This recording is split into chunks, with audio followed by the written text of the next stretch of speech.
So this is something that Zach and I have been talking about doing for a while now, since people are at home with their families, and sometimes it gets to be people get frustrated and they're not really, communicating well. So we just wanted to share some communication techniques, and this one is called "I Would Like to Try to Read Your Mind."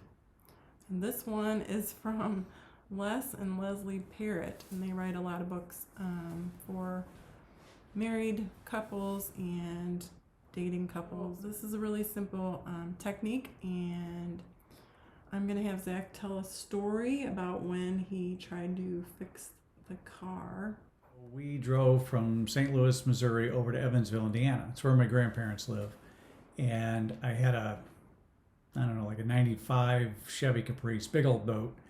And I knew it needed a tune-up. Been a long time. Plugs rolled, wires were worn, all that kind of stuff. So I went over to the parts store and got the distributor cap and the rotor and cap or wires and plugs and all that stuff. Brought it all over home.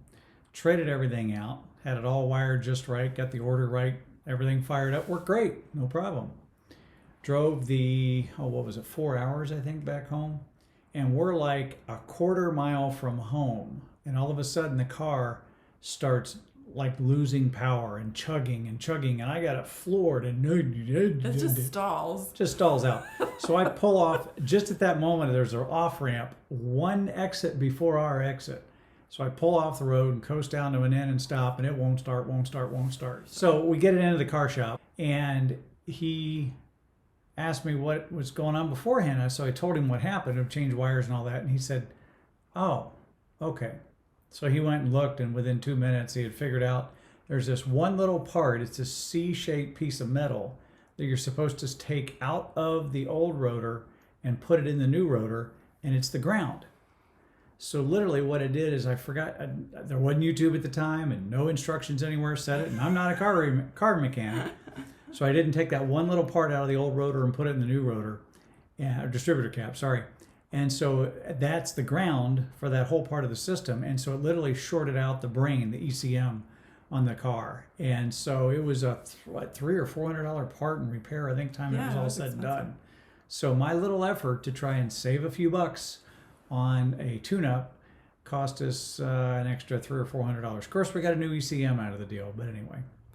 So this technique would say that maybe something has happened and you suspect that the other person is feeling something. It could be anything that you think they're feeling or thinking.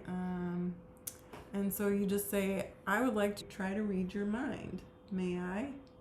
And so if I said this to Zach at this time may I? Sure. So I would say, "Right now, I wonder if you're feeling frustrated because you were trying to save money by fixing the car yourself, and then you ended up breaking something more expensive." Yes. So then I could say, "Well, I understand why you feel that way, but I appreciate you trying to save money, and it'll be okay," or whatever, we would need to say at that point to help the other person deal with the feeling of frustration. And shame and guilt. Just to be clear, this is a technique from Les and Leslie Parrott. They say their name Parrott.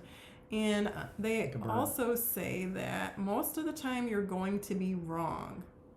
So when you try to read someone's mind, we can't usually read each other's minds. But if that was not the case, that was not how the person felt, they would be able to say, "No, I don't feel that way," and then they could share how they do feel. And that might help them to break down some kind of barrier about sharing their feelings. Because the thing about that whole thing with reading your people's minds is that if you don't know the person, they figured out through some studies, you're right about 10 or 20% of the time. But if you really know the person and really well and married for a long time, your success rate is all about, 60% if I recall? Maybe less. I think it wasn't that great. And so as much as if we've been married 29 years, it still doesn't mean we're going to read each other's mind. Well, and the danger is that I'll just assume that I know how you feel. And we all know what happens when you do that. And then if I'm wrong, 60% of the time or 40% of the time, whatever it is. So if you have a suspicion or a hunch and you want to share it with the other person, they can always, say that it's true or not true. So, and that is the technique called I would like to try to read your mind. Have fun.